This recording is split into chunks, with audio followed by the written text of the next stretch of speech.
The rain hit Brooklyn like a punishment. Cold, relentless, and loud enough to drown out the sound of her heartbeat. Peyton Ellis stood beneath the flickering streetlight outside her apartment building, the eviction notice already sagging from moisture on her door. The ink bled through the paper like veins. Final notice. Her hand trembled as she tore it down. Perfect, she muttered, her voice breaking into a humorless laugh. Exactly what I needed. The city around her didn't care. Cars roared through puddles, neon signs blinked, and strangers passed without looking up. Brooklyn had always been merciless, but tonight it felt personal. Inside her one-bedroom apartment, the heater groaned in protest, spitting out air that wasn't quite warm. Peyton tossed her soaked jacket over a chair and collapsed onto the couch. Bill's rejection emails and her half-finished applications littered the table. Her laptop screen glowed faintly in the dark, the cursor blinking like a pulse of hope that refused to die.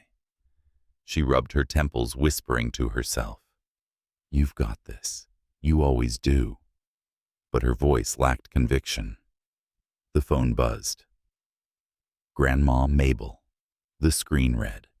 She answered immediately, forcing cheer into her tone. "Hey, sunshine." "Don't sunshine me, girl," came the warm, sharp voice from the other end. "You sound tired. Have you eaten?" Peyton smiled, despite herself. "You know, I think you ask that more than you say hello. I'm old. I've earned the right to nag. Now tell me, did that bookstore ever call back?" "Not yet." Peyton leaned her head back against the couch, eyes stinging. "They said they'd get in touch soon, which I think means never. You're talented, Peyton. Smart, too. Something will come along." "I hope it comes with rent money," she said softly, then regretted letting it slip. There was a pause on the line. "You know, you can come stay here until—" "No, Grandma," Peyton cut her off gently. "Your health's not great, and I don't want to be another thing for you to worry about." "Baby, worrying about you is what keeps me alive," Mabel said with a quiet chuckle. Peyton laughed, but it caught in her throat. "I'll be fine, promise." After they hung up, silence filled the small apartment. Outside, thunder rolled over the city. Peyton stared at the laptop screen again, scrolling through job listings that blurred together: assistant receptionist, warehouse associate. None paid enough. None offered escape. Then she saw it. A simple post on a private listing board: live-in domestic assistant. Confidential client. Competitive salary. Must sign NDA. Apply via phone. She frowned. No company name. No description, just a number and a salary that made her blink. "That can't be real," she murmured. 6 figures. For housekeeping, still something in her, the same reckless hope that had pushed her through college, through losing her mother, through endless nights of ramen and overdue rent, made her reach for her phone. She hesitated before pressing call. "This is probably a scam," she whispered, then pressed the button anyway. The line rang once, twice. Then a crisp male voice answered. "Hayes Estate. How may I direct your call?" Peyton froze. Hayes. The name stirred a vague memory. A business empire, maybe. She cleared her throat. "Hi, I'm calling about the assistant position. One moment, please." There was a brief pause, and then another voice came on, older, measured, professional. "Ms. Ellis, this is Mr. Rhodes, the estate manager. We've reviewed your resume. Are you available for an in-person meeting tomorrow?" Peyton blinked. "You already reviewed? Wait, I didn't send your online application profile. Includes references and employment history. It was sufficient for consideration." "That's fast." "Efficiency is expected, Ms. Ellis. The driver will collect you at 9 a.m. sharp." "Collect me," she repeated, unsure whether to laugh or hang up. "The position requires confidentiality," Rhodes continued. You will receive details upon arrival. And before she could respond, the line clicked dead. Peyton sat frozen for several seconds, phone still at her ear. Then she whispered to the empty room, "Well, that's not creepy at all." But she needed this, desperately. The next morning, a sleek black town car idled at the curb. The driver, a man in a tailored suit, stood waiting beneath an umbrella unaffected by the drizzle. "Ms. Ellis?" he asked. "That's me," Peyton said, clutching her worn leather bag, like armor. He nodded and opened the door. "Welcome, ma'am. We'll arrive at the Hayes estate in approximately 1 hour." Hayes estate. The words felt surreal.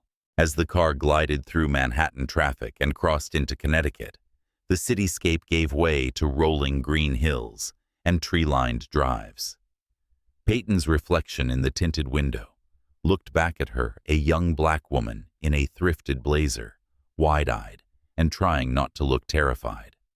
She whispered, "What the hell am I doing?" The car slowed before massive iron gates.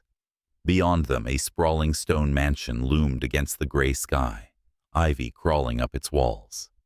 It looked like something from another century, grand cold and untouchably beautiful.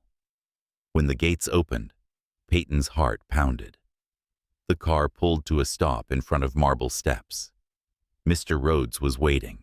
He was tall, silver-haired, impeccably dressed. "Ms. Ellis," he greeted, offering a polite nod. "Welcome to the Hayes estate."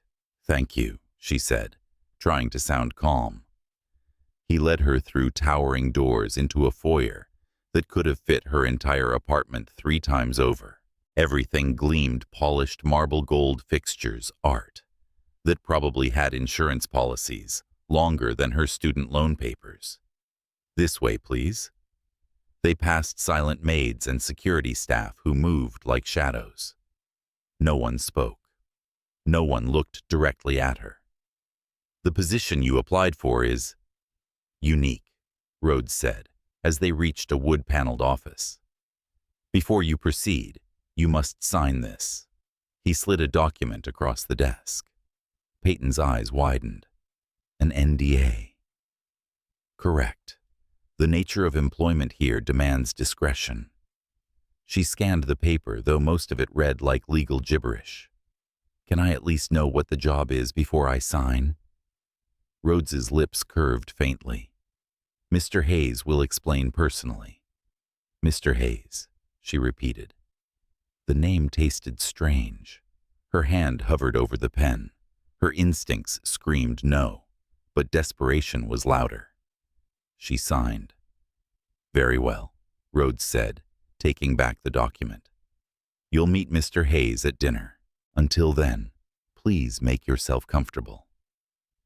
The guest suite was larger than her entire apartment. The bed looked like a cloud. The bathroom gleamed. Peyton turned in a slow circle, trying to take it all in. "This is insane," she murmured, touching the silk curtains. When 7 o'clock came, Rhodes escorted her to the dining hall, a cavernous room with a table that could seat 20, though only 2 places were set. She waited, nerves gnawing. Then footsteps echoed from the hall. He entered. Samuel Hayes was not what she expected. No older aristocrat or fragile recluse, but a man in his mid-30s, tall, lean, his tailored suit sharp as glass. His eyes were a piercing gray cold and calculating, yet beneath them lay something unspoken. A wound disguised as control. "Ms. Ellis," he said, voice low, smooth, almost dangerous. "I trust you were treated well." "Yes, sir," she managed, standing. "Please, sit." She obeyed, unsure where to place her hands. He studied her like one might study a complicated equation. "You must be wondering why you're here," he said finally. "That thought has crossed my mind." He gave a faint smile, brief, humorless. "I have a proposition, one that requires courage, discretion, and the ability to pretend." "Pretend?" What? He set his glass down. To be my wife. For a second, Peyton thought she'd misheard. I'm sorry, what I need a wife, he said plainly. In name only, for 1 year. It's a business arrangement, not romance. You will be well compensated, your debts cleared, your grandmother's medical expenses handled. Peyton's pulse thundered. How do you even know about my grandmother? I have you vetted, he said, tone unflinching. You're educated, unentangled, and you possess a certain authenticity that my world lacks. You mean I'm not one of your rich socialite friends? She said, her voice trembling with anger. Precisely, he replied without hesitation. The arrogance in his calmness infuriated her. You can't just buy a person's life. I'm not buying, he said quietly. I'm offering freedom from debt, from uncertainty, and in exchange you give me credibility. Peyton stared at him, heart racing. Credibility for what? He leaned forward, eyes narrowing slightly. My board believes I'm unstable. They want me out of my own company. A wife, someone grounded, respected, changes that narrative. It proves I'm capable of commitment. She rose from her chair, the urge to walk out overwhelming. This is insane. Perhaps he said evenly. But your eviction notice says you have 12 days left. You're running out of options. Her eyes widened. You went through my mail. I went through everything, he said simply. That's what men like me do before making an investment. I'm not an investment, she snapped. Then prove it, he challenged. Say no. For a long moment only, the rain against the window filled the silence. Peyton's breath came shallow. She should walk away. But the image of Mabel in her hospital bed flashed before her eyes. The bills, the exhaustion, the hopelessness. Her voice was barely a whisper. What happens if I say yes? Then you become Mrs. Hayes by the end of the week, he said, and everything changes. She sank back into her chair, the weight of his words pressing down on her chest. Peyton Ellis had always dreamed of fairy tales. But this was no fairy tale. It was a deal with a devil, dressed in a 3-piece suit. Yet something in his eyes, something broken, made her wonder if perhaps devils were once angels too. As the rain continued to fall outside the mansion, Peyton didn't realize her life had just split in two, the one she was leaving behind and the one she was about to step into. A world where love and lies would blur until she could no longer tell them apart, and where the job she'd accepted out of desperation would soon demand something far more dangerous than loyalty, her heart. Sometimes the choices we make out of fear lead us straight into the story we were meant to live. If you've ever taken a leap when everything inside you said, "Don't you know how it feels to be Peyton Ellis?" Stay with her. The next chapter of her life is about to begin, where every secret, every glance, and every heartbeat will matter. The following morning broke through a curtain of pale gray light, spilling gently across the window of the guest suite. Peyton lay awake long before dawn, her thoughts restless. Every word Samuel Hayes had said the night before replayed in her head like a haunting refrain, "You become Mrs. Hayes by the end of the week." It sounded less like an offer and more like a sentence. She had spent the night pacing the floor, torn between logic and desperation. Logic screamed that no sane woman would agree to such an arrangement. Desperation whispered that she didn't have a choice. Now, as the morning fog thickened over the Connecticut hills, Peyton rose and faced the mirror. The woman staring back at her didn't look like herself anymore. Her curls were slightly disheveled eyes, ringed with exhaustion, but there was something sharper in her gaze, resolve. A soft knock at the door pulled her from her thoughts.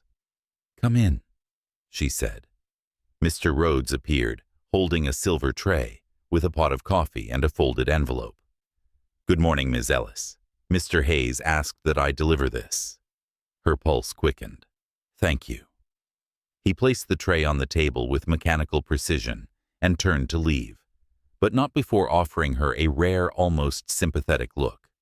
It's not my place to advise, but very few people are invited into this house twice, Ms. Ellis.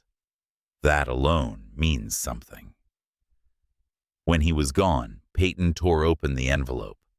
Inside was a simple note in Samuel's neat handwriting. Breakfast at 8. The car leaves at 9. SH. Below the message was an address in downtown Manhattan and the words, Legal Affairs Division. Her stomach tightened. He's serious. She showered quickly, dressed in the only decent outfit she had, black slacks and a crisp blouse, and joined him downstairs. The dining hall looked different in daylight, warmer, softer. Samuel was already there, seated at the head of the table, scrolling through something on his tablet. He glanced up when she entered. You look rested. Do I? She asked dryly. A faint smirk crossed his lips. Better than you did last night. She took the seat opposite him. A server appeared, setting down plates of fruit eggs and coffee. Peyton tried to eat, but every movement felt heavy with tension. Finally, she broke the silence. So, this marriage thing. What happens if I decide not to do it? Samuel set down his tablet and regarded her calmly. Then you'll leave here with a confidentiality agreement and a non-disclosure penalty if you speak about what you've seen. Penalty: $100,000. Peyton stared at him, stunned. You're unbelievable. I'm thorough, he corrected, unfazed. But if you agree, you'll never have to worry about debt again. You'll have freedom, security, everything most people spend their lives chasing. Freedom doesn't come from being owned, she shot back. He leaned forward slightly, his tone quiet but cutting. I'm not offering ownership, Ms. Ellis. I'm offering partnership. Temporary, yes, but mutually beneficial. She folded her arms. And what's in it for me besides money? His eyes softened for just a heartbeat, a chance to start over. The sincerity in his voice startled her. For the first time, she saw something vulnerable beneath the marble surface. But it was gone as quickly as it appeared. Finish your breakfast, he said, returning to his tablet. We have a long day ahead. The drive to Manhattan was silent, except for the low hum of the engine and the distant sound of rain against the windows. Samuel sat beside her in the back seat, phone pressed to his ear, giving quiet, efficient instructions to someone named Miles. His voice carried the easy authority of a man accustomed to being obeyed. Peyton watched the blur of the city return around them, the skyline sharp and cold, the people small and fast. She felt like she was watching her old life vanish behind glass. They stopped outside a glass tower in Midtown, the kind that screamed wealth without needing to say it. Inside, everything gleamed. Polished marble floors, mirrored walls, silent employees in suits. Samuel's presence alone seemed to shift the air. People greeted him with quiet deference. Right this way, Mr. Hayes, a woman said, leading them to a private conference room. Peyton followed, feeling wildly out of place. On the long table lay a stack of papers thick as a novel. A lawyer in an expensive suit looked up and smiled politely. Ms. Ellis, welcome. I'm Ethan Carter, counsel to Mr. Hayes. We've prepared the preliminary agreement. She eyed the papers warily. That's not a contract. That's a small encyclopedia. Ethan chuckled. We like to be thorough.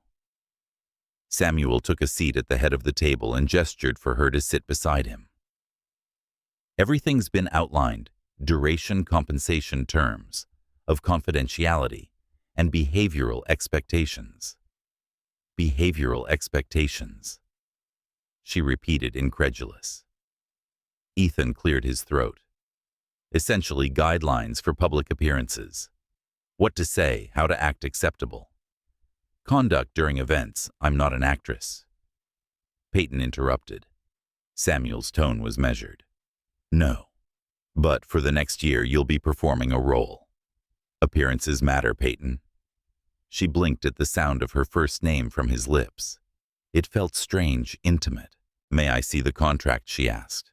Ethan slid it toward her. You're welcome to review every page. Take your time. She flipped through the dense legal text until her eyes landed on a clause that made her pause. Clause 5.2. No romantic or physical involvement beyond what is necessary for appearances. Her gaze lifted. So, this is all pretend. Entirely. Samuel met her eyes. That's the point. Something in his expression, detached yet oddly careful, made her heart twist. She turned another page. And at the end of the year, you'll receive the agreed payment, Samuel said. In addition to full ownership of a property of your choice. Peyton let out a disbelieving laugh. You're serious. Always. She sat back, exhaling. You really think a fake marriage is going to convince your board you're stable? It's not about the board, he said quietly. It's about control. My father built Hayes Technologies with the belief that legacy mattered more than profit. But his trust the company's controlling shares transfer fully to me only if I'm married by my 33rd birthday. It's written into the foundation documents. My father thought marriage symbolized balance, and you're proving him wrong by making it a transaction. He didn't respond right away. His gaze lingered on the window, where the city stretched endlessly below. Balance is an illusion. Control is all that's real. The words sent a chill down her spine. Ethan spoke again, breaking the tension. If everything looks in order, we can finalize signatures by Friday. Samuel rose. That'll be all for now, Ethan. When the lawyer left the room, felt suddenly too large, too quiet. Peyton stood, her hands trembling slightly. You really expect me to just marry a stranger? His eyes locked on hers. You know me more than you think. She laughed incredulously. I met you yesterday, and yet, he said softly, stepping closer, you're still here. Peyton's breath caught. For a moment, the distance between them was charged unspoken tension, curiosity, fear. Then he stepped back, breaking the spell. Think it over. You have until tomorrow morning.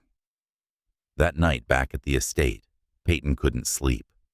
The storm outside mirrored the one inside her chest.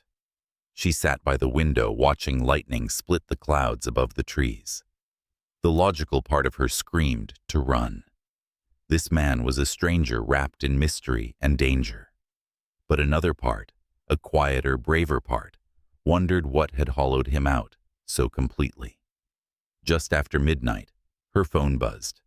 A message from an unknown number. Still awake, SH. She hesitated, then replied, Yes, still thinking. A few seconds later, another text came. Fear isn't always a warning, Peyton. Sometimes it's a doorway. She stared at the words for a long time, unsure whether they were manipulative or profound or both. She typed back slowly. And if the doorway leads to hell, then you walk through it like you own the place. She almost smiled. Almost. The next morning, she found Samuel waiting in the library. He stood by the fireplace dressed in another immaculate suit, sunlight cutting across his features. Good morning, he said. Morning, she replied. Well?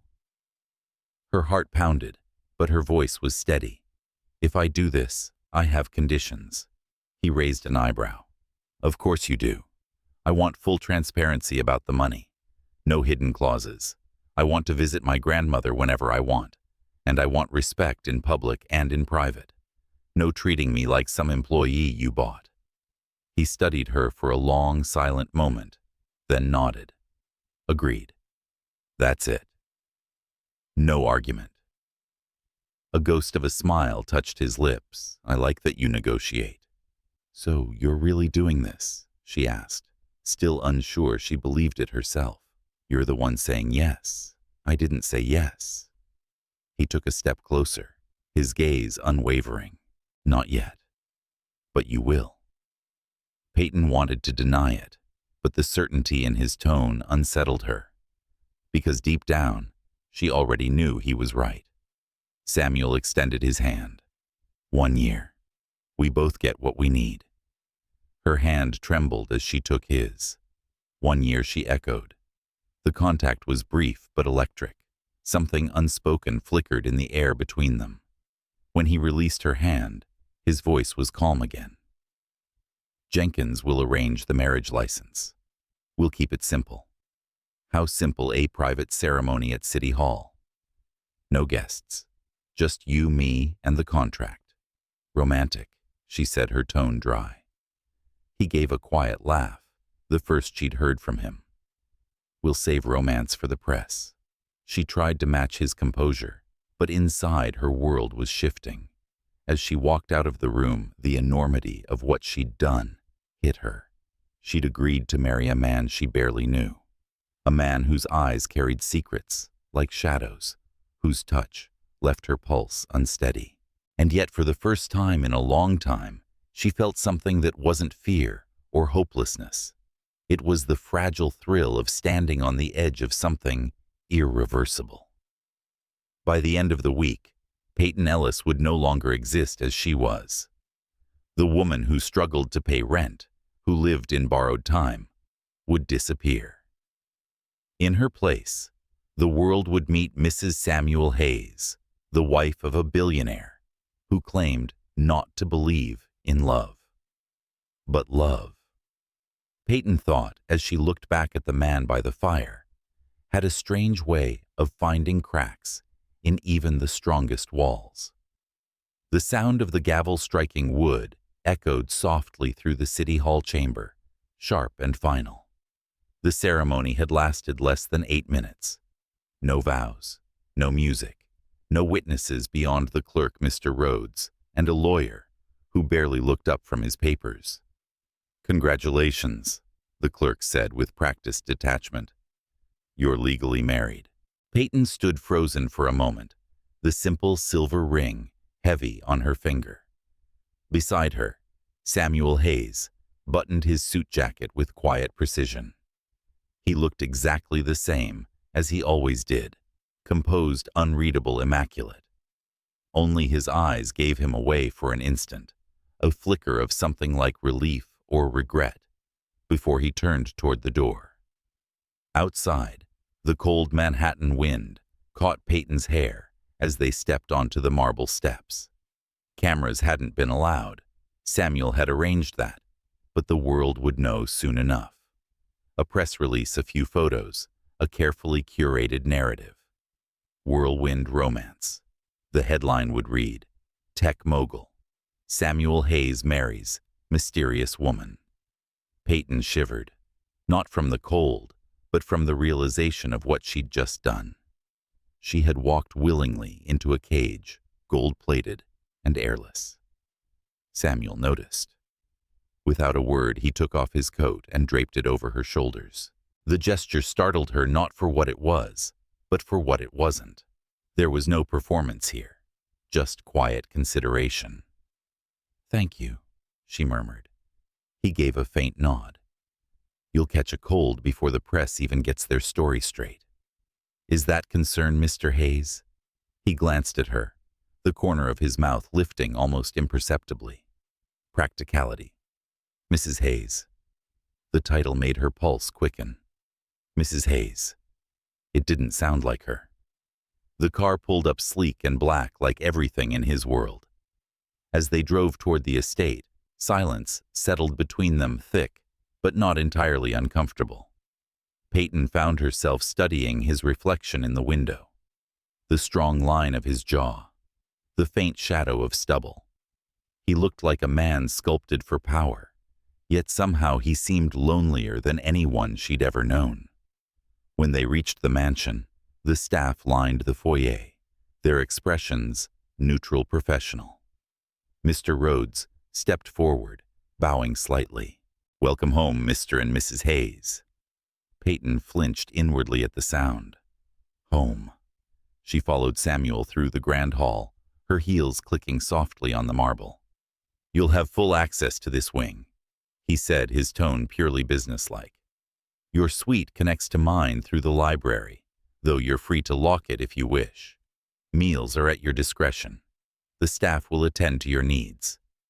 "My needs," she repeated, raising an eyebrow. He stopped looking at her, as though he hadn't expected her to challenge him. "Within reason. And what about my life outside this house? Do I still have one?" "You may visit your grandmother whenever you wish," he said simply. "I gave my word." Something in his voice, steady but not cold, made her chest tighten. "Thank you." He inclined his head. "Our first public appearance is in 48 hours, a charity gala at the Met. You'll receive media coaching tomorrow morning. Wardrobe has been arranged." "Media coaching," she echoed, half laughing. "You make it sound like I'm starring in a movie." "In some ways you are," he replied, walking away toward his office. "The difference is, this one has consequences." Her suite was exquisite. Too exquisite. The bed could have fit 4 people. The windows overlooked the rolling grounds of the estate, where autumn leaves painted the horizon gold and crimson. Every surface gleamed, every detail screamed wealth, and yet it all felt sterile, beautiful, but hollow. Peyton touched the ring on her finger, turning it in the light. It sparkled, faintly cold and perfect. A soft knock came at the door. Mr. Rhodes appeared, carrying a garment bag. "For tomorrow's event fitting, Mrs. Hayes." She blinked. "You can just call me Peyton." He hesitated, then smiled faintly. "I'll try." He handed her the bag and turned to go, but paused at the door. "If I may." "Mrs." He stopped himself, corrected softly. "Peyton. He's not an easy man, but he's not cruel. Don't mistake his silence for indifference." Her heart gave a strange twist. Is that advice? Observation? And then he was gone. That evening, Peyton found herself wandering the East Wing, a maze of halls and locked doors. One particular door caught her eye, its handle covered in dust. When she tried it, it didn't budge. The keyhole was old, untouched. She frowned. "What's in there?" A voice behind her made her jump. "Nothing that concerns you." Samuel stood at the end of the corridor, hands in his pockets, expression unreadable. "I was just exploring," she said quickly. "Didn't realize curiosity was against the contract." He approached slowly, each step deliberate.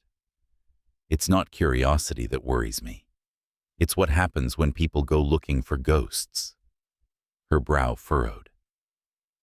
"Ghosts." He stopped a few feet away, his gaze locked on the door. "That wing belonged to someone I used to know. It's been closed for 3 years." The air shifted, heavy and intimate. Peyton didn't have to ask who. She saw it in the way his shoulders stiffened, in the flicker of pain that crossed his face. "I'm sorry," she said softly. He nodded once curtly, as if acknowledging an apology he didn't know what to do with. "You should rest. Tomorrow will be a long day." As he turned to leave, she spoke before she could stop herself. "Was she someone you loved?" He froze. Then, after a long silence, he said quietly, "Yes, and someone I failed." The words hung between them like a wound reopened. Then he walked away, his footsteps fading down the corridor. The next morning, Peyton woke to sunlight spilling through the curtains and a note left on her bedside table. "Training at 10. Rhodes will assist. S.H." The training turned out to be a crash course in posture, speech, and etiquette, led by a stern woman named Elise, who looked like she'd been carved out of etiquette manuals and Chanel perfume. Smile less. Elise instructed, circling Peyton like a hawk. Mystery suits your new status. Don't laugh loudly. It photographs poorly. And remember, when Mr. Hayes speaks, you listen before responding. Deference reads as grace. Peyton's patience thinned with every word. I didn't realize being someone's wife meant auditioning for sainthood. Elise didn't flinch. It's not sainthood, Mrs. Hayes. It's survival. The world will decide who you are before you get a chance to tell them. When the lesson ended, Peyton found herself alone again, standing before the mirror in the fitting room. The stylist zipped up a floor-length gown of deep emerald silk. The color brought out the warmth of her skin, the curve of her shoulders. Mr. Hayes chose this one himself, the stylist said lightly. Said green suited you. Peyton's breath caught. He said that. The woman smiled. He did, though he didn't say it quite so kindly. Peyton turned toward the mirror. For the first time, she saw not the woman who had signed a desperate contract, but someone else entirely. Someone powerful, composed, someone who could stand beside Samuel Hayes and not vanish in his shadow. That evening, she was reading in her suite when her phone buzzed. A message from an unknown number again. Dinner. 7. Formal. No name. Just command. Typical. When she entered the dining hall, Samuel was already there, standing by the window. The sunset cast golden light across his features, softening the edges of his usual restraint. He turned when he heard her. For a fraction of a second, something shifted in his eyes. She saw it, admiration, surprise, something dangerously close to longing.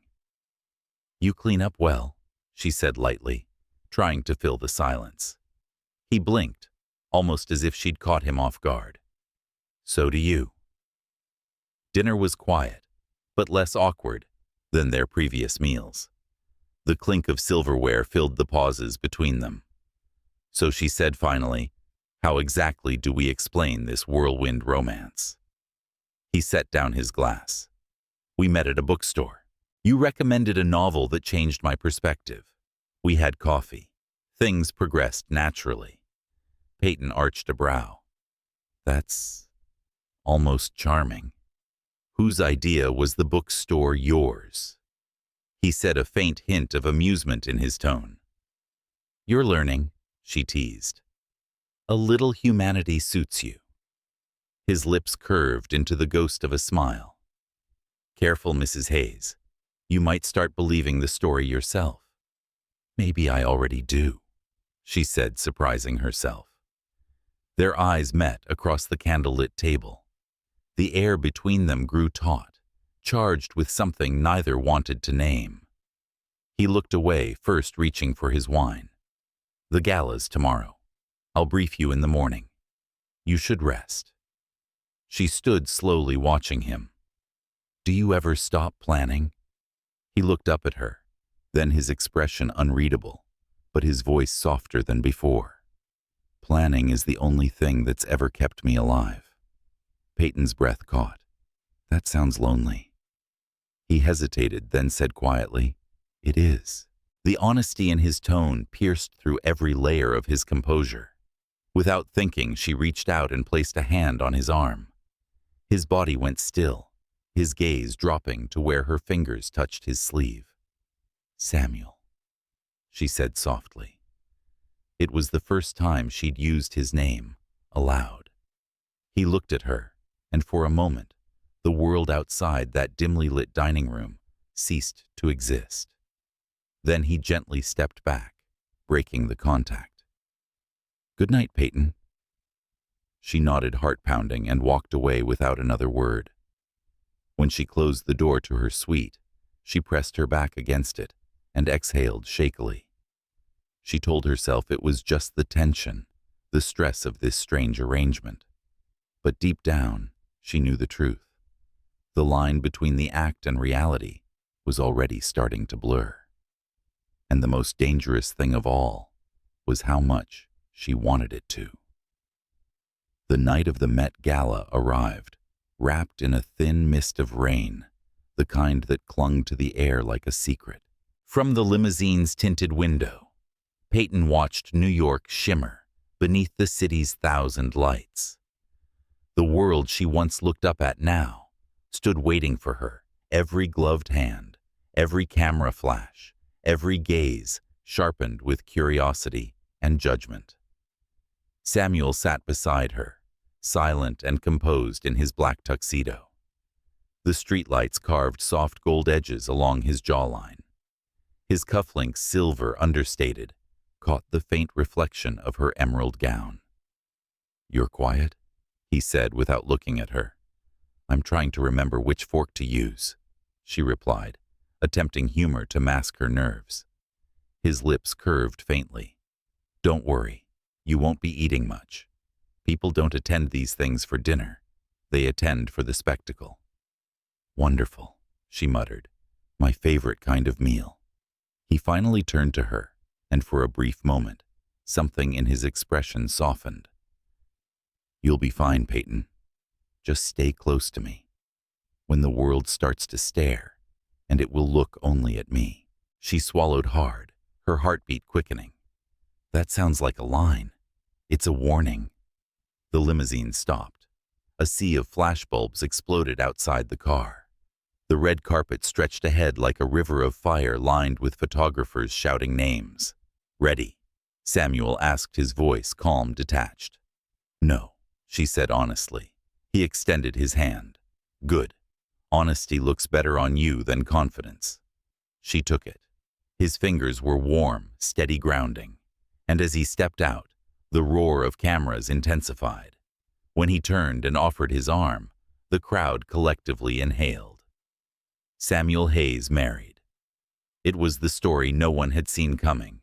They moved together like choreography, his hand on her back. Her smile, poised and effortless. Peyton could feel the burn of flash after flash, the hum of whispered speculation. Who is she? Where did he find her? Is it true she used to work in a library? Every click of a camera was a question she couldn't answer. Inside the Met looked like a cathedral of light. Crystals dripped from the ceilings. The music swelled with opulence, and the air was thick with perfume and gossip. Peyton kept her chin lifted, remembering Elise's words. "Smile less. Mystery suits you." But when she glanced at Samuel, his expression was unreadable, the perfect mask of control. They greeted board members, politicians, and art patrons. Everyone wanted to meet the wife. "Mrs. Hayes, what a pleasure," said a woman in a diamond choker, her smile too sweet to be kind. "You must tell us, how did you two meet?" Peyton hesitated.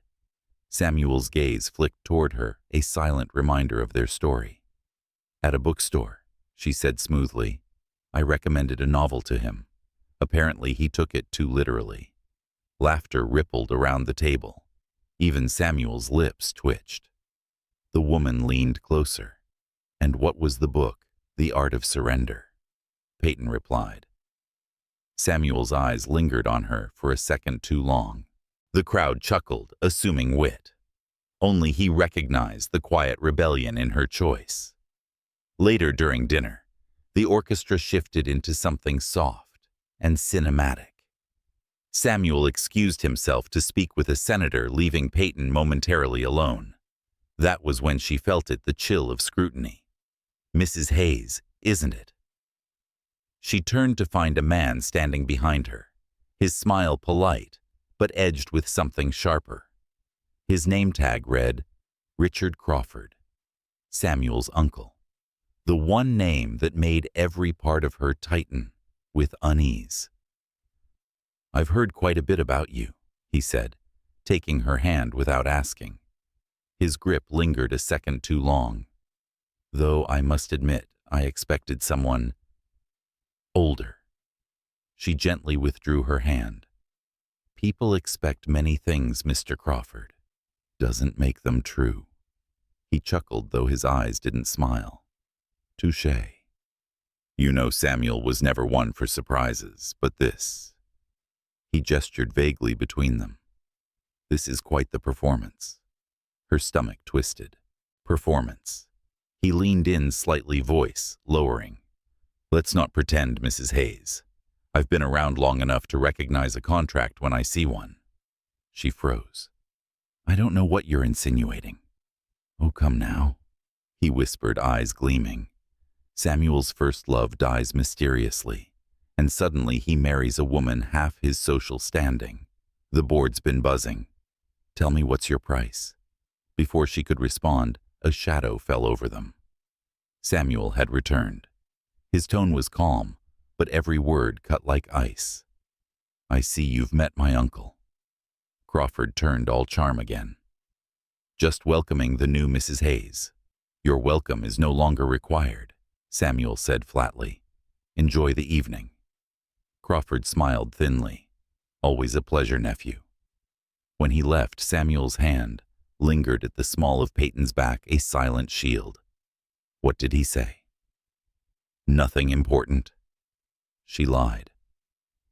He studied her face for a long second. Don't let him get to you. Crawford thrives on weakness, and what does he want? The company, he said simply, and if he can't take it from me, he'll destroy everything I touch instead. The orchestra began a waltz, the lights dimming into gold. Samuel turned to her. Dance with me. What? It's expected. She hesitated, then placed her hand in his. His palm was warm, his movements precise, as he led her to the floor. As the music swelled, their steps found rhythm. His hand rested at her waist, steady and assured. For the first time all night, she forgot about the cameras, the whispers, the contract. The world narrowed to the space between their bodies. You're a good dancer, she murmured. I was taught to lead, he said softly, not to enjoy it. Maybe that's your problem. He looked down at her eyes, dark with something unreadable. And what's yours? She smiled faintly. Believing that I can fix people who don't want to be fixed. The words landed between them heavier than she expected. Samuel's expression flickered, something like recognition or guilt. The dance ended, applause filling the hall, but neither of them moved to leave the floor. For one suspended moment, they just stood there, his hand still at her back, her breath catching beneath the weight of his gaze. Peyton, he said quietly. Yes. Do you ever wonder if we've made a mistake? She looked up at him. Constantly. He almost smiled. At least we agree on something. They left the floor as another couple took their place, the illusion intact. But the air between them irrevocably changed.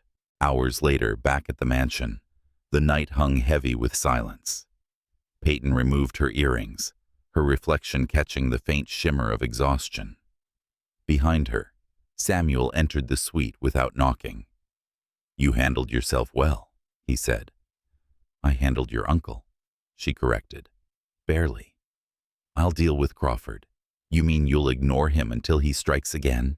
She said, turning to face him. He knows Samuel, or at least he thinks he does. His jaw tightened. Let him think. He's been trying to provoke me for years. Why? Because he can't stand that I inherited what he believes was his birthright. Peyton frowned. That's not business. That's obsession. He didn't respond, his gaze distant. The gala served its purpose. The story will spread. The board will calm down. And what about you? He blinked. What about me? You spent an entire night pretending to love me, she said softly. Did it feel strange? His eyes met hers, steady and unreadable. No, he said, after a pause. It felt natural. The honesty in his tone stole her breath. She wanted to look away, to laugh it off, but couldn't. He took a step closer, his presence magnetic and unsettling. You should rest, he murmured. Tomorrow will bring its own chaos. She nodded, but neither of them moved. Finally, he reached out, brushing a stray curl from her cheek. His touch lingered longer than it should have. "You did well tonight," he said quietly. "Thank you," she whispered. Then he left, closing the door softly behind him. Peyton turned toward the window, watching the city lights blink in the distance. Somewhere out there, 1,000 people were already dissecting their love story, creating headlines, hashtags, fantasies. But behind closed doors in the silence of the mansion, the truth was much simpler and far more dangerous. She was falling for a man who didn't believe in love. And somewhere deep down, Samuel Hayes was starting to believe in her. The rain returned, 2 nights after the gala, soft but relentless, tracing thin silver veins across the windows of the Hayes estate.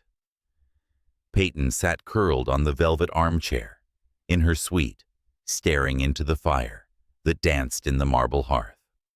The newspaper lay open beside her, photos from the gala splashed across the front page.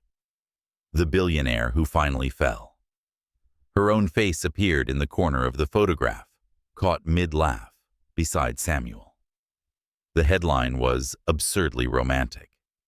To anyone else, it looked like the perfect love story, the powerful mogul and his mysterious new wife. But the woman in the picture wasn't her. Not really. That smile had been practiced, rehearsed.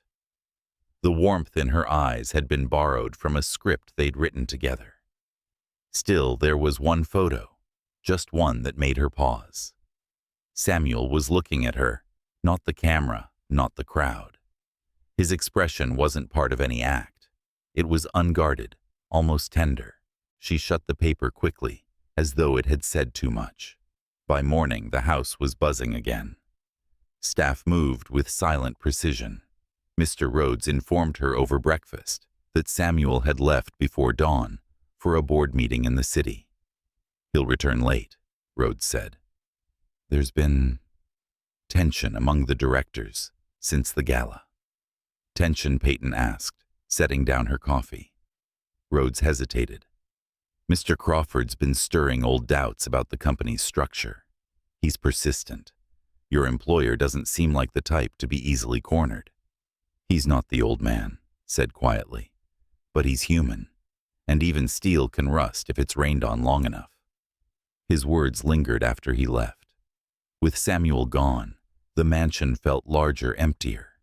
Peyton wandered through its endless corridors, past rooms she'd never dared to enter. The air smelled faintly of polish and rain.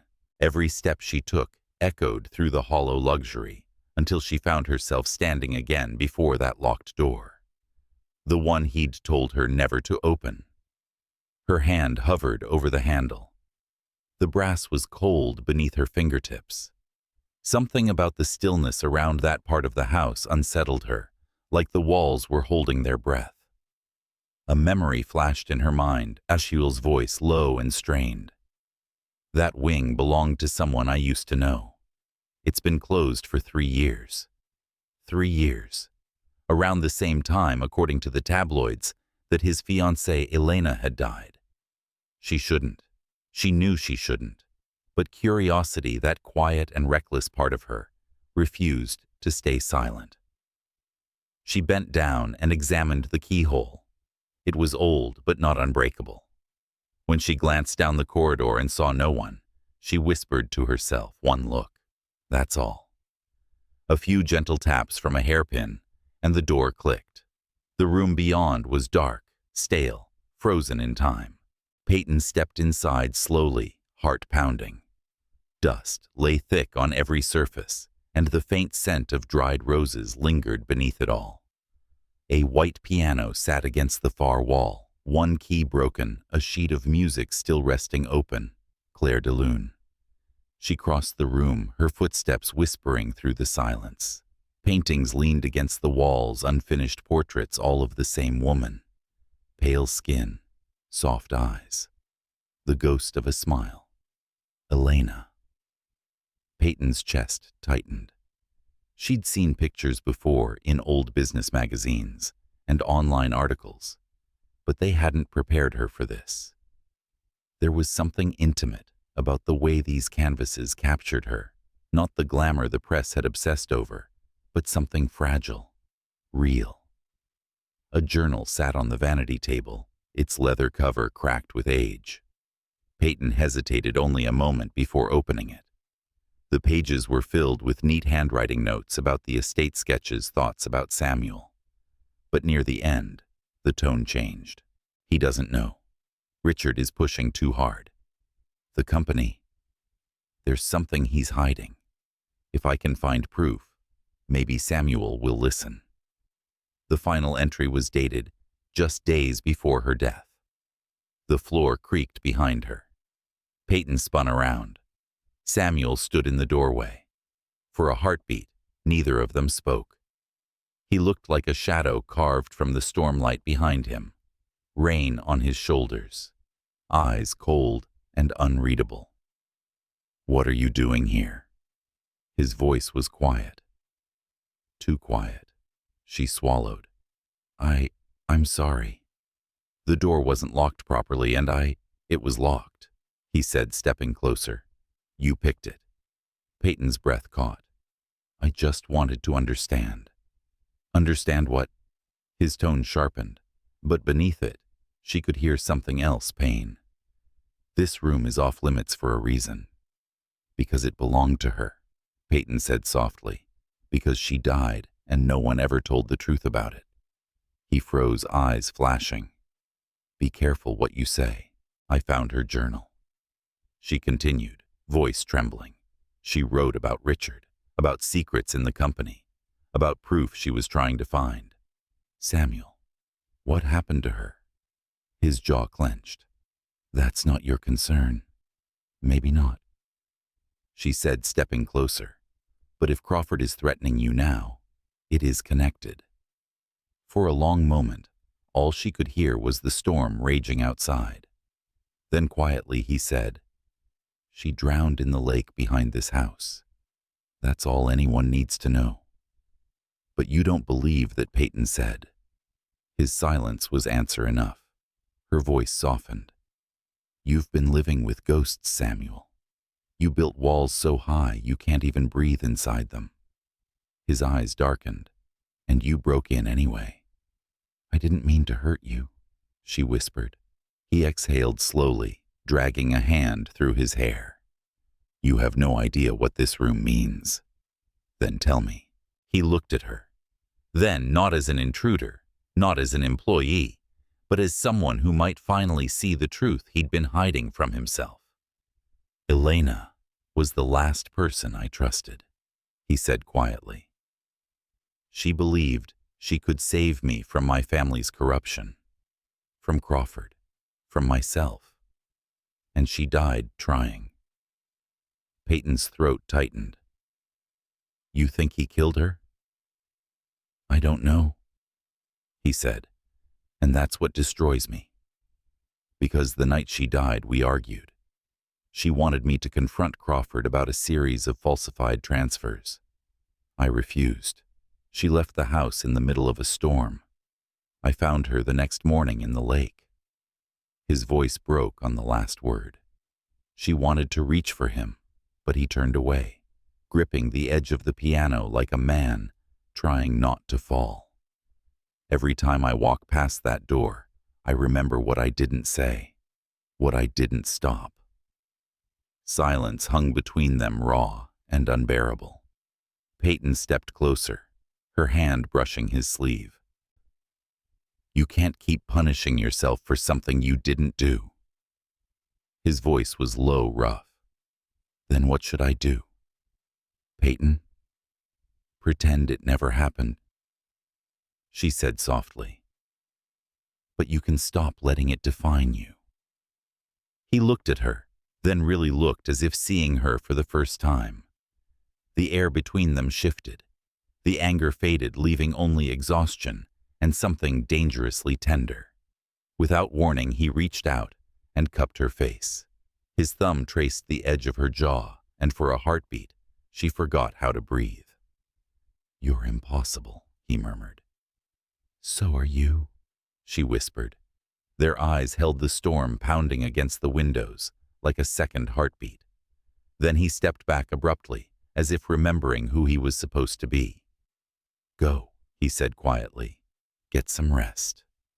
She hesitated. "Samuel, please." The word came out softer, almost pleading. Peyton nodded and slipped out of the room, closing the door behind her. When she reached her suite, her hands were still trembling. She pressed her palm against her chest, feeling her heart hammering like it wanted out.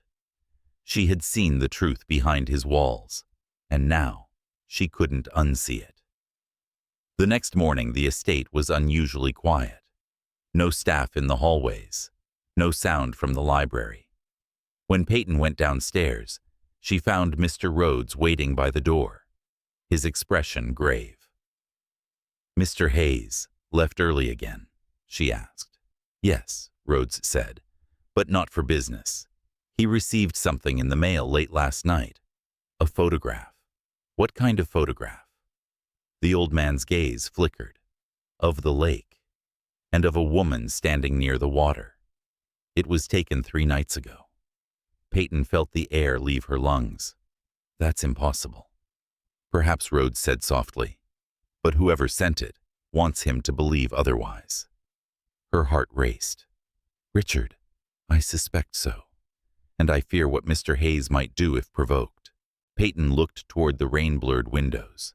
Somewhere out there, Samuel was chasing ghosts, and this time, he wasn't running from them. She knew one thing with absolute certainty. Whatever secret had taken Elena's life wasn't buried as deeply as everyone wanted to believe, and the man she was beginning to love was walking straight back into its storm. The flight to Miami left before sunrise, and by the time the jet descended over the shimmering coastline, the city was already awake, bright, restless, alive, in a way that New York never was. Peyton watched the ocean stretch out endlessly, beneath them blue and merciless.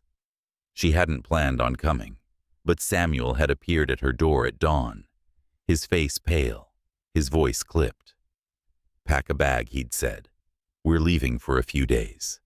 No explanation, no invitation, just an order that felt more like a plea. Now, sitting beside him in the cabin's silence, she realized it wasn't business pulling him south, it was escape. The photo Mr. Rhodes had mentioned still haunted her thoughts. The woman by the lake, the past clawing at him from the grave. When they landed, a sleek car carried them through palm-lined streets to a private villa perched above the sea. The house was all glass and white stone, surrounded by nothing but wind and water. The kind of place meant to disappear from the world.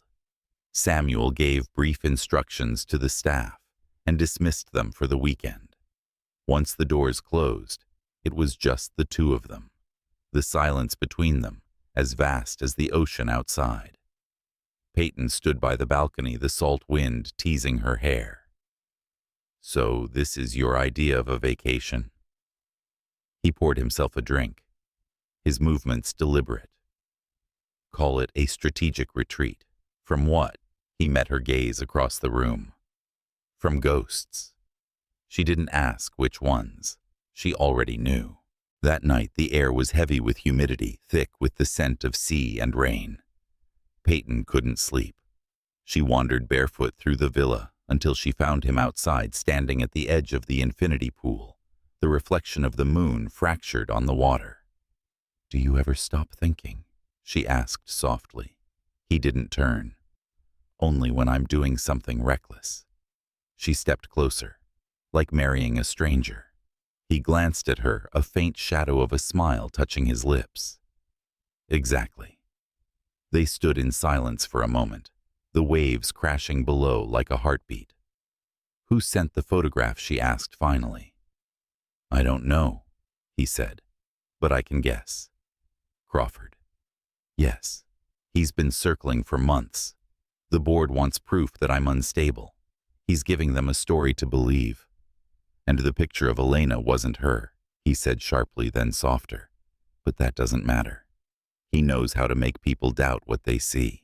Peyton studied him, The way his hands tightened around the glass. The way his eyes refused to meet hers. You think he had something to do with her death? I think, Samuel said slowly, that I've spent 3 years pretending I don't. She took a breath.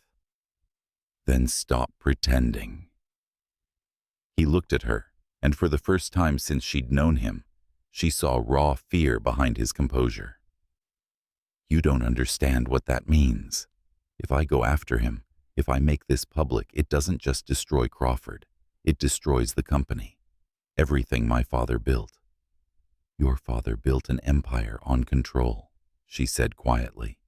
You're building one on silence. That's not strength, Samuel. That's surrender. He let out a sharp laugh, but there was no humor in it. You sound like her, Elena. He nodded, his voice breaking a little. She said almost the same thing the night she died. The words hung between them, fragile as glass. Peyton reached out, touching his arm gently. Then maybe she was right. He stared at her hand on his sleeve, then back at her face. The storm inside him was visible now, every crack, every wound he'd tried to bury. Why do you care? He asked quietly. You could walk away, take the money, disappear. You owe me nothing. Maybe I don't, she said, but I still care. His throat moved like the admission had struck him somewhere deep. For a long time, neither of them spoke. The only sound was the sea. Then, without a word, he took the glass from her hand and set it aside. When he stepped closer, she didn't move. His fingers brushed a damp strand of hair from her cheek, tracing it back behind her ear. His touch was careful, almost reverent. Peyton. He said her name like it was a secret. Yes, if I kiss you now, he whispered, I won't be able to stop. She swallowed hard. Then don't. The distance between them vanished. His lips found hers with a hunger that felt both restrained and desperate, like a man drowning and still refusing to surface. Her hands rose to his shoulders, the heat of his body, grounding her in a reality that felt dangerously unreal. For one fleeting moment, the ghosts fell silent. There was only this, his breath, her heartbeat, the taste of rain and salt between them. When he finally broke away, his forehead rested against hers. This wasn't supposed to happen, he murmured. I know. I told myself I wouldn't let it. I told myself the same. He drew back just enough to look at her, and yet here we are. She managed a faint smile. Maybe we're both terrible at pretending. He laughed softly, the sound low and rough. That we are. They stood there for a long time, the world outside fading into the rhythm of the waves. But when she looked into his eyes again, she saw it, that flicker of retreat of the wall rising back up. You're scared, she said quietly. Of what? Of being seen. He didn't deny it. People don't see me, Peyton. They see what they want from me. The CEO, the savior, the monster. You're the first person who's ever looked and not flinched. She smiled sadly. Maybe that's why you married me. Maybe. The next morning, Samuel was gone before dawn again. A note waited on the nightstand, written in his careful hand. Had to meet someone. Don't leave the villa. S.H. She frowned. The air felt different, tense, expectant. Something was happening. She turned on the TV out of habit, flipping through channels, until a headline froze her in place. Hayes Technologies under investigation, allegations of financial misconduct surface. Her stomach dropped. The footage cut to Richard Crawford speaking outside a courthouse, all polished arrogance. No company is immune to scrutiny, he said to the swarm of reporters. I only hope the truth will clear Samuel's name. Peyton's blood ran cold. It was a performance, of course. Crawford was framing him, orchestrating the perfect downfall. Moments later, her phone buzzed. an unknown number. She answered, expecting Samuel. Instead, a voice she didn't recognize. Low. Male. Mrs. Hayes. If you value your husband's life, tell him to stop digging. What? Who is this? The line went dead. Her hands shook. She called Samuel, but it went straight to voicemail. Again and again. By afternoon, she couldn't sit still. She told herself she'd stay put, but when the sky began to bruise with clouds, she grabbed her keys. If he wouldn't tell her where he'd gone, she'd find out herself. The car's GPS history revealed his last destination, a marina north of the city. When she arrived, the docks were nearly empty, the air heavy with approaching rain. She spotted him immediately standing by the water, talking to a man she didn't recognize. The conversation looked tense. Samuel's posture was rigid, his expression unreadable. Peyton stayed back, hidden behind a row of boats. She could only catch fragments of their voices carried by the wind. "You're making a mistake," the man was saying. "I'm correcting one," Samuel replied. A sudden flash of lightning split the sky, followed by thunder that rattled the docks. The man turned sharply and walked away, disappearing into the rain. Samuel stood alone, his hands braced on the railing, breathing hard. Peyton stepped forward. "Samuel." He turned, surprise flickering across his face. "What are you doing here?" "I could ask you the same." His jaw tightened. "I told you to stay at the villa. I got a call. Someone threatened you." His eyes darkened. "What did they say?" "They said to stop digging." She hesitated. "Who was that man?" "A reporter," he said after a pause. "Someone Elena trusted before she died. He had evidence. Bank transfers under Crawford's name, money funneled through offshore accounts." "Did he give it to you?" "Not yet. He said he needs time. He's scared." The wind picked up, flinging rain sideways. Peyton stepped closer, shouting over the storm. "Then let's leave. Go back. You can fight this legally, Samuel. It's not that simple," he said, his voice low, steady against the chaos. "Crawford won't stop until he buries me. He already tried once with Elena. I won't let him do it again." She caught his hand, gripping it tightly. "You're not alone in this." He stared at their joined hands, something breaking in his eyes. "That's what she said too." "Then maybe you should have believed her."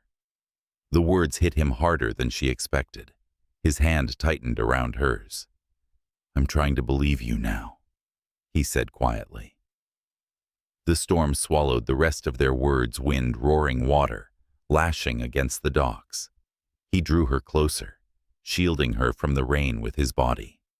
For a moment, it felt like the world had collapsed into that small, defiant space between them. "I don't know how this ends," he whispered. "Then start by not running from it." He nodded slowly, his breath warm against her ear. "For once, I'll try." They stood like that until the rain softened, until the thunder moved farther out to sea. When they finally returned to the car, the air between them had changed again, charged, fragile, unspoken. Samuel started the engine eyes on the dark horizon. "Tomorrow," he said quietly, "we stop pretending. If Crawford wants a war, he'll get one." Peyton turned to look at him. "And what about us?" He hesitated, then glanced at her, his voice barely above a whisper. "That I haven't figured out yet." But as the first light of dawn began to bleed over the ocean, she saw the smallest shift in his expression. Not fear, not distance, but something gentler. Hope. And for the first time since their impossible marriage began, she let herself believe that maybe, just maybe, love wasn't the enemy after all. The next morning, Miami woke beneath a heavy sky. A faint haze of light filtered through the storm clouds, painting the ocean silver gray. Peyton stood barefoot in the kitchen of the villa, her hair tied up loosely, the hem of Samuel's shirt brushing against her thighs.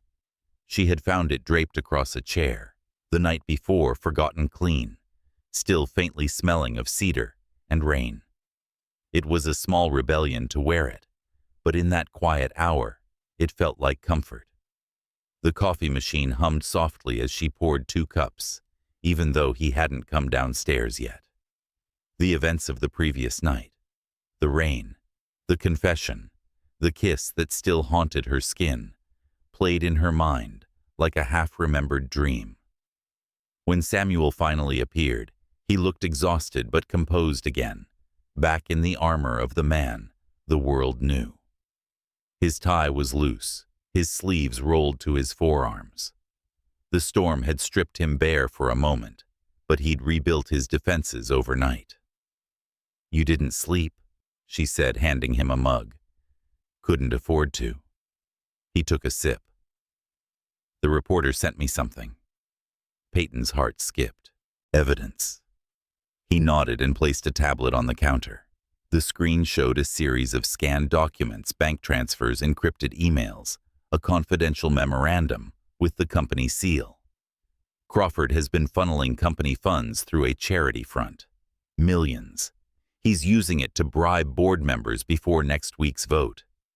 And this is enough to stop him. Samuel hesitated. "Maybe. But it's not just money, Peyton.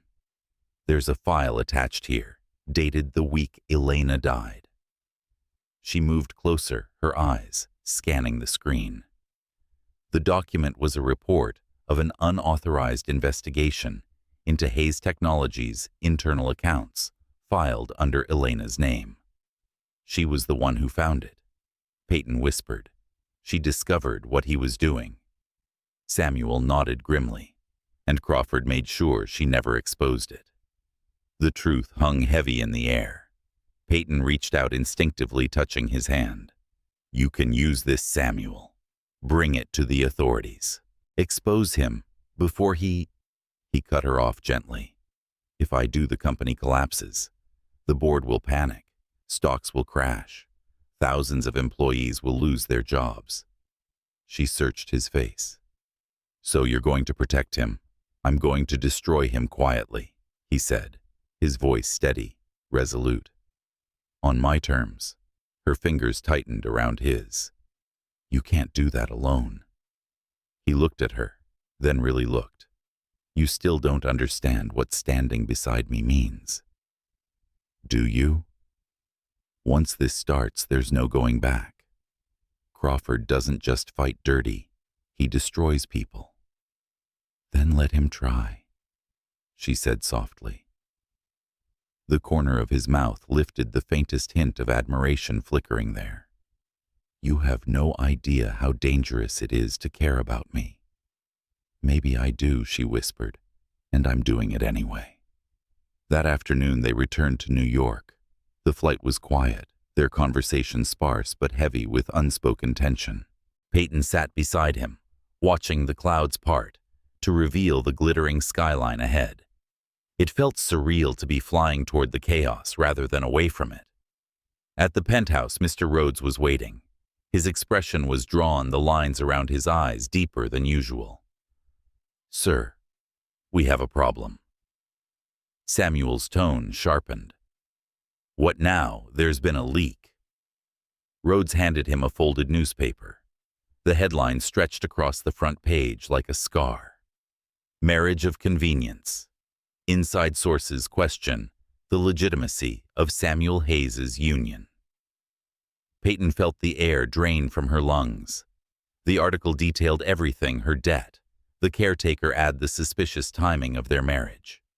Photos of the two of them leaving the courthouse were splashed across the page, alongside comments from anonymous insiders, suggesting the relationship was fabricated to protect his company.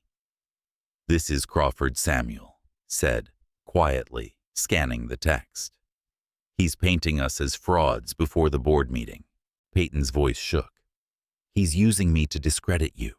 He's using both of us." Samuel said, setting the paper down. And he's winning. She stepped closer. Then fight back. Tell the truth. He laughed bitterly.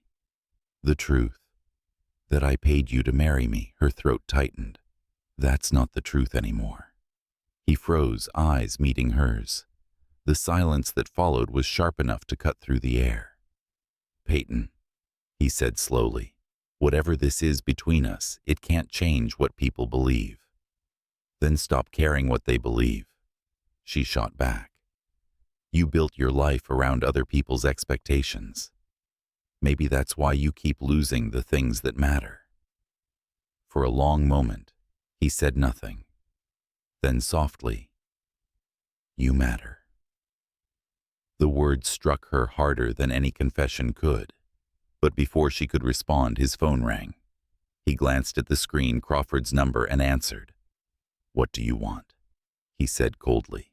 Peyton couldn't hear the other side, only the way Samuel's jaw clenched, the faint tremor in his hand. Finally, he said, If you touch her, I swear I'll... He stopped himself, his eyes dark with fury. We'll talk tomorrow, at the board meeting. When he ended the call, Peyton's voice was barely a whisper. What did he say? He wanted to remind me, Samuel said, his tone detached, now that he always finishes what he starts. That night, sleep was a stranger. Peyton lay awake watching the city lights flicker against the ceiling. She could hear faint movement in the next room, Samuel pacing the rhythm, uneven, restless. Around midnight, she couldn't bear it anymore. She slipped out of bed and found him standing by the window, shirt undone, sleeves rolled up, eyes lost in the skyline. You can't keep fighting ghosts, she said quietly. He turned to her, his voice low. What if the ghosts are all I have left? Then let me be real, she whispered. He blinked, the faintest tremor in his breath. You're not supposed to say things like that. Why? Because it makes it harder to let you go. When this ends. She stepped closer until her reflection merged with his in the glass. Maybe it's not supposed to end. The air between them shifted, heavy, electric. His hand brushed her cheek, tracing the line of her jaw, the edge of her throat. She leaned into his touch before she could stop herself. Peyton. He said her name, a warning and a prayer. Don't overthink it, she whispered. He didn't. His mouth found hers, slower this time, not born of fear or desperation, but something deeper, recognition. The kiss was quiet, deliberate, a language that didn't need translation. When he pulled back, his voice was barely audible. You don't know what you're asking for. Maybe I do, she murmured. He closed his eyes, exhaling a shaky breath. If we do this, there's no pretending left, no lines, no contracts. Then tear them up, she said. He opened his eyes, meeting hers with something fierce and fragile. God help me, he whispered. I think I already have. The morning of the board meeting arrived gray and cold. Samuel was already dressed when Peyton woke, dark suit, immaculate tie, the armor of a man, about to walk into war. She rose and crossed the room to him, her hands smoothing the crease in his lapel. You don't have to do this alone. He looked at her, the faintest smile touching his lips. I know.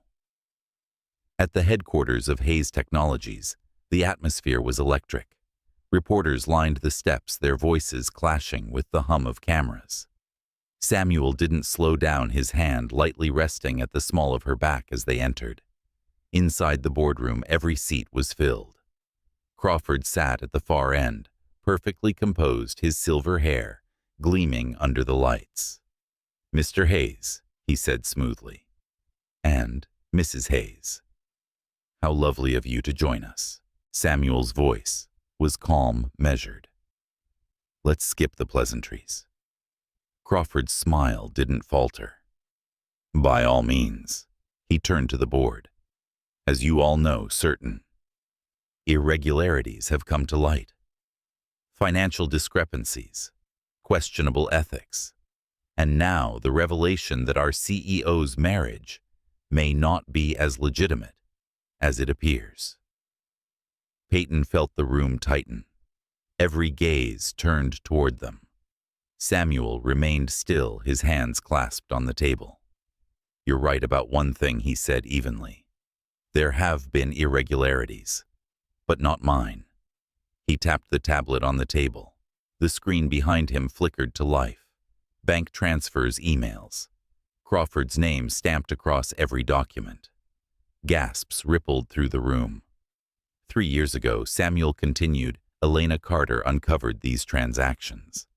Before she could expose them, she died under mysterious circumstances. I was too blind to see it then, but I see it now. The man responsible for both crimes is sitting in this room. Crawford's mask cracked. "This is absurd fabricated evidence." "Then you won't mind the copies already sent to federal investigators," Samuel said quietly, "or the fact that this meeting is being recorded." Chaos erupted, voices shouting, phones ringing. Crawford stood abruptly, his composure gone. "You'll regret this, Samuel." "No," Samuel said softly. "I think I'll finally start sleeping again." Crawford stormed out, trailed by his lawyers and the whispers of his downfall. The board members turned to Samuel, their expressions a mix of shock and relief. He rose, his gaze sweeping the room. "Hayes Technologies will rebuild honestly this time." Meeting adjourned. When the doors closed behind them, the silence was deafening. Peyton turned to him, her heart still pounding. "It's over." He nodded slowly, the weight of years falling from his shoulders. "It's over." Then he looked at her, really looked, and for the first time she saw peace in his eyes. "You stayed," he said quietly. "I told you I would." He reached out, taking her hand in his. "Then maybe," he said, voice rough with emotion, "it's time we stop pretending there's a contract at all." Peyton smiled, tears catching the light. "Maybe it's time we start believing instead." Outside, the city roared with noise and light, but for that single moment, the world felt still, two people standing at the edge of an ending that somehow felt like the beginning of everything else. The winter sky above Manhattan was clear, that morning, washed in shades of pale gold and frost. Snow fell lightly on the glass roof of the penthouse, melting the moment it touched the warmth inside. The city moved as it always did, fast, relentless, unaware that somewhere high above it, a story that had started with a lie was finally finding its truth. Peyton sat by the window, a cup of coffee in her hands, watching the sunlight creep across the skyline. She still wasn't used to the quiet. For the first time in months, the phones had stopped ringing. The reporters had faded away, and the storm that had consumed their lives had finally settled into calm. Downstairs, Samuel's voice carried faintly as he spoke with Mr. Rhodes. The older man was retiring, his last day after 40 years of service. She could hear laughter, the kind that had been rare in that house for too long. When Samuel finally came upstairs, he looked different, lighter somehow. The sharp lines of exhaustion had softened. The man who once lived behind walls now stood by her side without armor. Rhodes left the keys, he said, holding up a small set of brass keys that jingled softly. "For what?" "The lake house." Peyton blinked. "You're going back there?" He nodded. "We both are." A silence hung between them, heavy with memory, but not pain this time. "I thought you'd never want to see that place again," she said quietly. "I didn't," he admitted. "But maybe it's time we stop running from the ghosts and start facing what's left of them." The drive to Connecticut was long and quiet. The landscape unfolded in muted colors, snow-dusted trees, frozen ponds, long stretches of highway that shimmered under the weak sun. Peyton watched the world blur by her thoughts, tangled with hope and unease.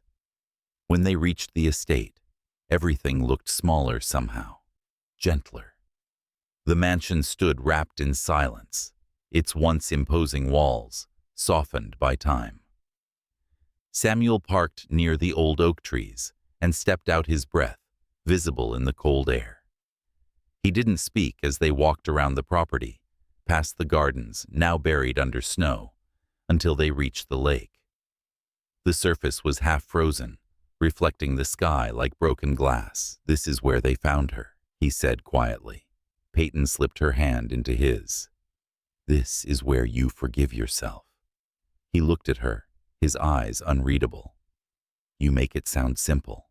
"It isn't," she said softly. "But it's necessary." He stared at the water for a long moment, then reached into his coat and pulled out a small envelope yellowed at the edges. "I found this yesterday. It was in Elena's old file. She wrote it before she died." He opened it carefully, the paper trembling in his hands.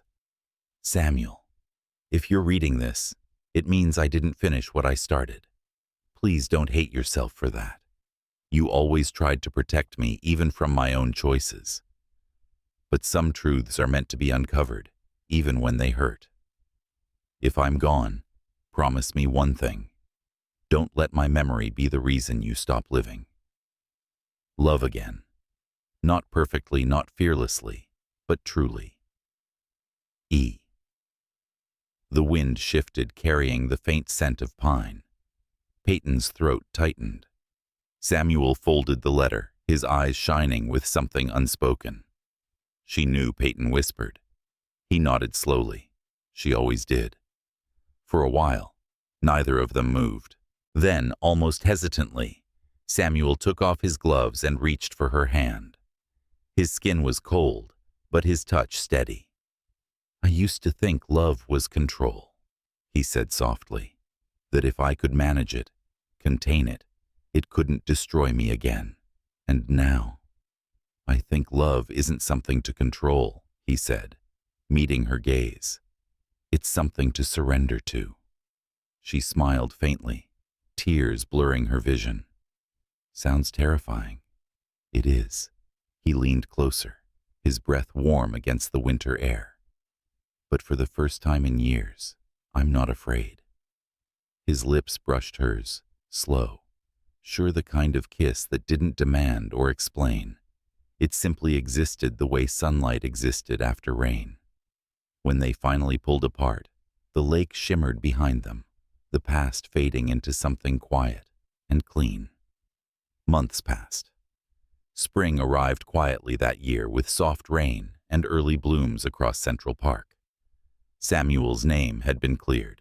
Crawford was indicted on multiple charges, his empire crumbling under the weight of its own greed. Hayes Technologies rebuilt itself from the ashes, smaller but honest, Samuel's way of keeping his father's vision alive, without the corruption that had poisoned it. Peyton had returned to her work as an architect, designing community housing projects that blended beauty with function. It grounded her, reminded her who she'd been before all this. They still lived in the penthouse, though it no longer felt like a fortress. It felt like home. The rooms that once echoed with emptiness now held laughter music and the faint scent of coffee and rain. One evening, as twilight deepened over the city, Peyton found Samuel on the balcony. He was leaning against the railing, sleeves rolled up, the wind tugging at his hair. "Thinking again," she teased. "Always," he said, smiling. "It's a bad habit." She walked up beside him. "What about this time?" He turned to her, eyes softer than she'd ever seen them. "About how I almost let the wrong things define me." She tilted her head. "And the right things." He reached out, brushing his fingers down her arm. "You." Her heart stuttered. "You're getting better at saying things like that." "Maybe I finally mean them," he murmured. The sun dipped behind the skyline, casting them both in amber light. She leaned against his shoulder, watching the city glow beneath them. You know, she said, for a man who claimed not to believe in love, you've become quite the expert. He laughed quietly. I had a good teacher.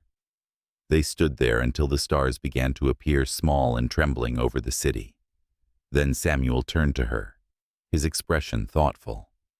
There's something I haven't told you, he said. She arched a brow. Should I be worried? Depends on your answer. He pulled a small velvet box from his pocket. Her breath caught. Samuel. He opened it. Inside was a simple ring, delicate, elegant, with a single diamond that caught the light like a heartbeat. I know we started this for all the wrong reasons, he said quietly. But somewhere between the lies and the chaos, I found something real. I found you, and I want to start again. No contracts, no conditions, just us. Her eyes filled. You're serious?